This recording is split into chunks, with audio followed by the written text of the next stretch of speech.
Gowda stadium 14ನೇ ward. ಇದು ನಾನು ಹಿಂದ್ಗಡೆ ಈ ಬಾರಿನೂ ನಾನು ಹಿಂದೆ ವಿಡಿಯೋ ಮಾಡಿದ್ದೆ, ಯಾವುದೇ ರೀತಿಯ ಸ್ಪಂದಿಸಿಲ್ಲ. ಮತ್ತು ನಗರಸಭೆಯರಿಗೆ ಕೇಳಿದ್ರು ಅವ್ರು ನೋಡ್ರಿ ಸ್ಪಂದಿಸ್ತಾ ಇಲ್ಲ ಅಂದಾಗೆ ನಾನು 2ನೇ ಬಾರಿ ಇದನ್ನು ವಿಡಿಯೋ ಮಾಡ್ತಾಯಿದ್ದೀನಿ. ಯಾಕೆ ಇಷ್ಟು ನಿರ್ಲಕ್ಷ್ಯ?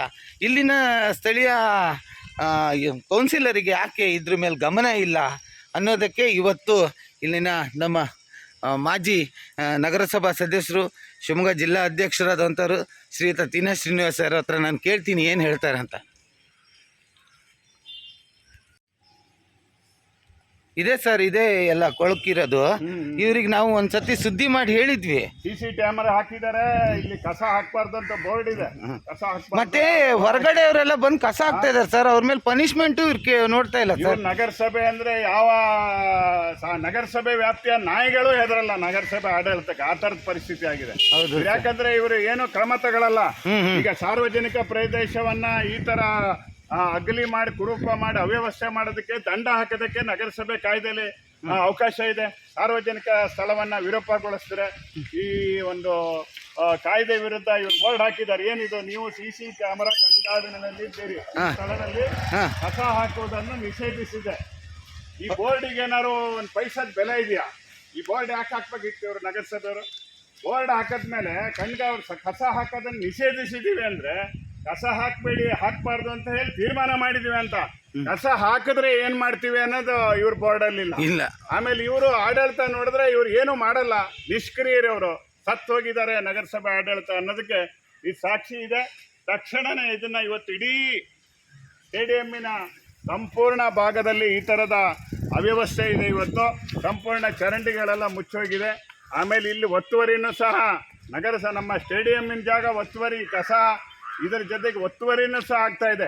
ಇವತ್ತು ಇಡೀ ಟೌನ್ನಲ್ಲಿ ಮತ್ತೊಂದು ಸ್ಟೇಡಿಯಂ ಈ ಥರ ಮಾಡೋಕ್ಕೆ ಜಾಗ ಎಲ್ಲಿದೆ? ನಗರಸಭೆಗೆ ಜಾಗ ಇದೆಯಾ?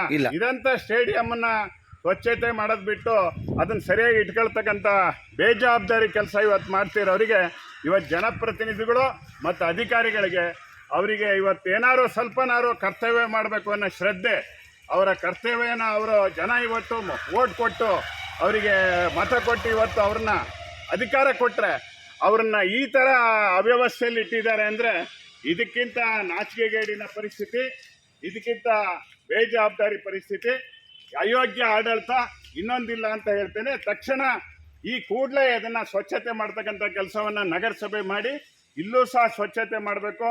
ಇವತ್ತು ನೆಹರು ಮೈದಾನದಲ್ಲೂ ನಾವು ಹೋಗಿ ವಾಕಿಂಗ್ ಮಾಡೋರು 100 ಜನ ಹೋಗಿ ಕಸ ಹೊಡೀರಿ, ಚರಂಡಿ ಕ್ಲೀನ್ ಮಾಡಿರಿ, ಅಲ್ಲಿ ಲೈಟ್ ಹಾಕ್ರಿ, ಅಲ್ಲಿ ಆ ವ್ಯವಸ್ಥೆ ಮಾಡಿರಿ, ಈ ವ್ಯವಸ್ಥೆ ಮಾಡಿರಿ ಅಂತ ಇವ್ರಿಗೆ ಮನವಿ ಕೊಡ್ಬೇಕಂತ. ಮನವಿ ಯಾಕೆ ಕೊಡಬೇಕು? ಅವರೇ ಸ್ವತಃ ಈ ಕೆಲಸವನ್ನು ಮಾಡಬೇಕು. ಇದು ನಮ್ಮ ನಗರಸಭೆ ಆಡಳಿತ, ಸಾಗರದ ನಗರಸಭೆ ರಾಜ್ಯದಲ್ಲೇ ಉತ್ತಮ ಆಡಳಿತಕ್ಕೆ ನಾನು ಅಧ್ಯಕ್ಷ ಆದಾಗ ಪ್ರಥಮ ಬೆಂಗಳೂರು ವಿಭಾಗದಲ್ಲೇ ಮೊದಲನೇ ಪ್ರೈಸ್ ಬಂದಿತ್ತು. ಇವತ್ತು ನೋಡಿದ್ರೆ ಚರಂಡಿಗಳು ಹೇಗಿದೆ ನೋಡ್ರಿ, ಚರಂಡಿಗಳೆಲ್ಲ ಬ್ಲಾಕ್ ಆಗಿದೆ. ಚರಂಡಿಗಳು ಬ್ಲಾಕ್ ಆಗಿ ಯಾರೂ ಸಹ ನೋಡದೇ ಇರೋ ಪರಿಸ್ಥಿತಿ ಇವತ್ತು ಬಂದಿದೆ. ಇದನ್ನು ತುರ್ತಾಗಿ ಕ್ರಮ ತಗೊಳ್ತಕ್ಕಂಥ ಕೆಲಸ ಇವತ್ತು ನಗರಸಭೆ ಆಯುಕ್ತರು ಮಾಡಬೇಕು. ಜೊತೆಗೆ ನಗರಸಭೆ ಆಡಳಿತಾಧಿಕಾರಿಯಾದಂಥ AC ಅವರು, ಉಪವಿಭಾಗಾಧಿಕಾರಿಯವರು ತಕ್ಷಣ ಇದ್ರ ಬಗ್ಗೆ ಕ್ರಮ ಕೈಗೊಂಡು ಅವರೇ ಖುದ್ದಾಗಿ ನೋಡಿ ಇದನ್ನು ತೆರವು ಮಾಡಿಸಿ ಸ್ವಚ್ಛತೆ ಮಾಡೋಂಥ ಕೆಲಸವನ್ನು ಆರಂಭ ಮಾಡ್ಬೋದು. ರಾಜ್ಯದಲ್ಲಿ ಪರಿಸರ ಕಾಪಾಡೋದು ಭಾಳ ಮುಖ್ಯ ಅಂತ ಹೇಳಿ ಸುಪ್ರೀಂ ಕೋರ್ಟ್ ನಿರ್ದೇಶನಗಳೆಲ್ಲ ಬಂದ ಮೇಲೆ, ತ್ಯಾಜ್ಯ ವಸ್ತು ನಿರ್ವಹಣೆ ಘಟಕಗಳೆಲ್ಲ ರೆಡಿ ಆದಮೇಲೆ ಇವತ್ತು ಪ್ರತಿಯೊಂದು ನಗರಸಭೆಗೂ ಸಹ ಪರಿಸರ ಇಂಜಿನಿಯರ್ ಅಂತ ಒಬ್ಬರನ್ನ ಹಾಕಿದ್ದಾರೆ. ಆ ಪರಿಸರ ಇಂಜಿನಿಯರ್ ಅಂದರೆ ಇವ್ರೇನು ಮಾಡೋದಂದರೆ, ಅವ್ರ ಕಚೇರಿ ಅಧಿಕಾರಿಗಳೇ ಅವ್ರನ್ನ ನನ್ನ ಎದುರಿಗೆ ತರಟೆ ತಗೊಂಡಿದ್ದು ನೋಡಿದೆ. ಒಂದು ಕಾರ್ ಇದೆ, ತಗೊಂಡೋಗಿ ಅಲ್ಲಿ ಕಸದ ಘಟಕದ ಹತ್ರ ಸಂಗಳಕ್ಕೆ ಹೋಗೋದು, ಬಂದು ಇಲ್ಲಿ ನಿಲ್ಲಿಸೋದು, ಇಲ್ಲ ಮನೆಗೆ ತಗೊಂಡೋಗಿ ಕುತ್ಕೊಳ್ಳೋಂಥ ಕೆಲಸನ ಈ ಪರಿಸರ ಇಂಜಿನಿಯರ್ ಮಾಡ್ತಾ ಇದ್ದಾನೆ. ಇವನು ಯಾರು, ಇವನ ಮೇಲೆ ಪರಿಸರ ಇಂಜಿನಿಯರ್ ಅಂದರೆ ಇವನು ಇದೇ ಥರ ಸರ್ಕಾರಿ ಸಂಬಳವನ್ನು ಹಾಗೆ ಹೊಡ್ಕೊಂಡು ಇವತ್ತೇನು ಕೆಲಸ ಮಾಡಿದೆ, ಸರ್ಕಾರಿ ಸಂಬಳ ತಗೊಂಡು ಅವನು ಇಲ್ಲಿರೋದಕ್ಕೆ ಹಾಕಿರೋದ? ಇವರು ಏನಾದ್ರು ಪರಿಸರ ಕಾಪಾಡೋದಕ್ಕೆ ಅಥವಾ ತನ್ನ ಕರ್ತವ್ಯ ಪ್ರತಿಯೊಬ್ಬ ನೌಕರನಿಗೂ, ಆಯುಕ್ತರಿಗೆ ಮತ್ತು ಮ್ಯಾನೇಜರಿಗಿರ್ಬೋದು, ಪರಿಸರ ಇಂಜಿನಿಯರಿಗೆ ಅವರ ಜಾಬ್ ಚಾರ್ಟ್ ಅಂತ ಇದೆ. ಅವನು ಇಂತಿಂಥದ್ದೇ ಕೆಲಸ ಮಾಡಬೇಕು ಅಂತ ಇದೆ. ಈ ಮದನ್ ಅನ್ನೋ ಪರಿಸರ ಇಂಜಿನಿಯರು, ಅವನಿಗೆ ಜಾಬ್ ಚಾರ್ಟ್ ಅಂದರೆ ಕೆಲಸ ಮಾಡಬೇಕು, ಏನೇನು ಕೆಲಸ ಮಾಡಬೇಕು ಅನ್ನೋದು ಒಂದು ಪಟ್ಟಿ ಸರ್ಕಾರನೇ ಪ್ರಕಟ ಮಾಡಿದೆ. ಅದ್ರ ಪ್ರಕಾರ ಒಂದು ಕೆಲಸನೂ ಅವನು ಮಾಡಿಲ್ಲ. ಅವನಂತವರೇ ಭಾಳ ಜನ, ಕೆಲವರು ಅದೇ ಥರದವ್ರು ಇನ್ನೂ ಇದ್ದಾರೆ.